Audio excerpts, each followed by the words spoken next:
리비아는 아프리카 북부 지중해에 면한 나라입니다. 서쪽에 튀니지와 알제리가 있고 남쪽에는 니제르와 차드가, 동쪽에는 이집트가 있습니다. 남동쪽으로 수단과도 일부 국경을 맞대고 있습니다. 리비아는 아랍권의 동방 마슈리크와 서방 마그레브를 잇는 가교이자 지중해와 사하라이 남아프리카를 연결하는 전략적 요충지입니다.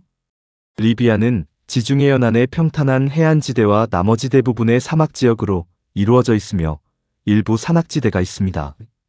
인구는 700만 명을 조금 넘는데 대부분이 지중해 연안 해안지역에 거주합니다. 가장 큰 도시는 서부의 트리폴리와 동부의 벵가지입니다. 리비아는 오스만 제국의 통치를 받다가 1911년 이탈리아의 식민지가 되었고 1943년 이탈리아가 물러간 뒤로는 영국과 프랑스가 분할 관리하다가 1951년에 독립했습니다. 1969년에 젊은 장교 카다피가 쿠데타로 집권한 뒤 42년간 통치했으나 2011년 아랍의 봄 때 시민군에 붙잡혀 비참하게 생을 마쳤습니다. 카다피는 1950년대 말에 발견된 막대한 석유를 통치 기반으로 삼아 여러 획기적인 정책을 펼쳤습니다.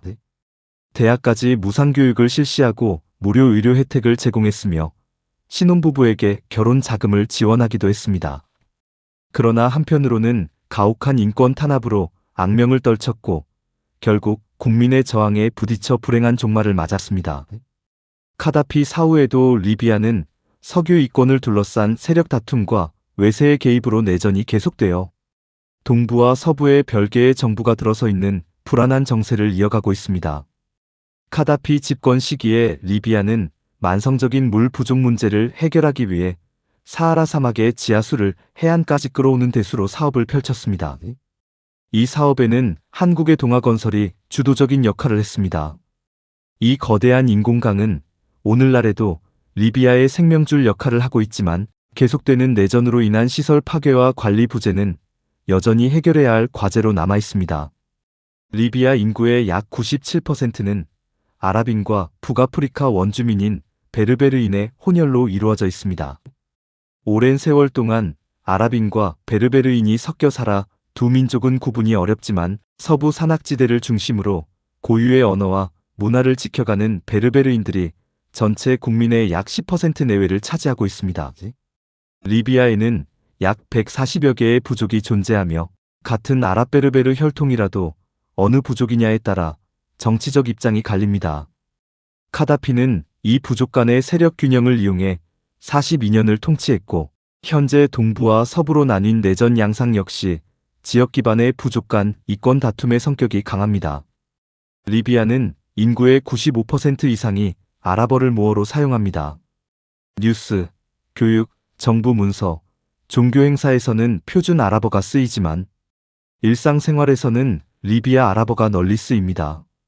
그러나 인구의 약 5 내지 10%를 차지하는 베르베르인들은 고유 언어인 베르베르어를 씁니다.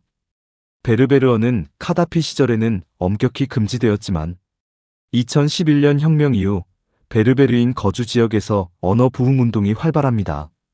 남부 사막지대에는 투아레그족이 타마시크어를 쓰고 테부족은 테부가어를 씁니다. 리비아는 국민의 97% 이상이 수니파 이슬람교를 믿고 있고 이는 리비아의 법과 관습 그리고 정치적 정체성을 형성하는 핵심적인 요소입니다. 리비아 이슬람교에서 빼놓을 수 없는 것이 사누시 교단입니다. 사누시 교단은 리비아뿐만 아니라 이웃한 차드와 니제르 등 사하라 전역에 영향을 미쳤던 이슬람 정화운동 체계였습니다. 특히 리비아에서는 침략자 이탈리아에 맞선 저항 정신의 구심점이었고 초대 국왕인 이드리스 1세가 바로 이 사누시 교단의 수장이었습니다. 카다피에 의해 40년 넘게 탄압받았던 사누시 교단은 오늘날 리비아에서 다시 살아나 리비아인들의 정신적 지주 역할을 하고 있습니다. 리비아의 산업은 석유와 가스가 거의 전부라고 해도 지나치지 않습니다.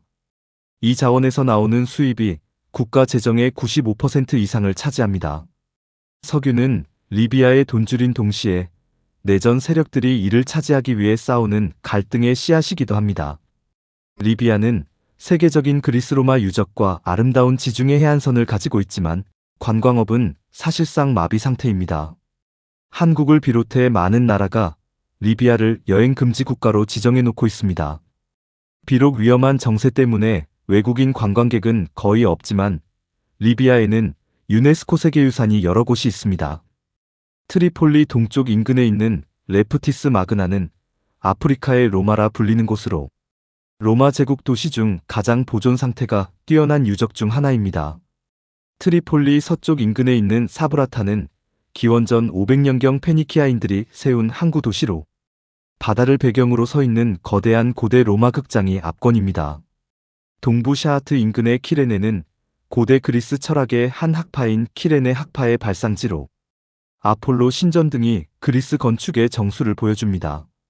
서부 내륙 튀니지와 알제리 국경 가까이에 있는 가다메스구 도시는 사막의 뜨거운 열기를 견디도록 설계된 독특한 수직 구조의 주거 양식과 하얀 벽이 아름답습니다.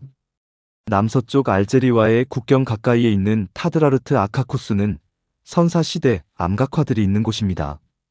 이런 빛나는 문화유산들은 리비아 내전으로 인해 관리가 부실해 위험에 처한 세계유산으로 지정되어 있기도 합니다. 리비아는 철도망이 발달되지 않은 나라입니다. 이탈리아 식민 지배 당시에는 철도가 있었지만 제2차 세계대전 당시 심하게 파괴되었고 이후 모든 철도 노선이 철거되거나 폐선되었습니다. 카다피 집권 후반기에 국가철도망 건설 계획을 추진했지만 2011년 내전이 터지면서 공사가 중단되었습니다. 철도망이 없는 대신 교통은 주로 도로에 의존합니다. 리비아의 도로망은 포장률이 50%를 넘어 아프리카 평균보다 높습니다. 리비아 도로의 척추는 튀니지 국경에서 이집트 국경까지 지중해 연안을 따라 길게 뻗은 1800km의 해안 고속도로입니다. 리비아 인구의 80% 이상이 이 도로 주변에 살고 있습니다. 내전으로 곳곳이 파괴되었지만 유지 보수가 제대로 되지 않아 위험한 곳이 많습니다. 북부 해안에서 서부의 사막 도시인 세바, 동부의 유전지대인 사리르까지도 도로교통이 운송을 담당합니다. 해외로의 관문은 트리폴리의 미티가 국제공항, 벵가지의 베니나 국제공항, 그리고 미스라타 국제공항이 담당합니다. 트리폴리 국제공항은 내전 때 파괴되어 폐쇄된 상태입니다. 리비아의 통신 사정은 인프라는 풍족하지만 안정성은 불안한 상태입니다. 휴대폰 보급률이 200%에 육박합니다. 내전으로 인해 통신망이 자주 끊기다 보니 사람들은 서로 다른 통신사의 휴대폰을 가지고 다닙니다. 한쪽이 안 터지면 다른 쪽을 쓰기 위해서입니다. 리비아 사람들은 인터넷을 주로 휴대폰으로 이용합니다. 정부 공지나 뉴스, 비즈니스 거래가 대부분 페이스북을 통해 이루어집니다. 무력 충돌이 발생하거나 반정부 시위가 격해지면 인터넷이 자주 끊깁니다.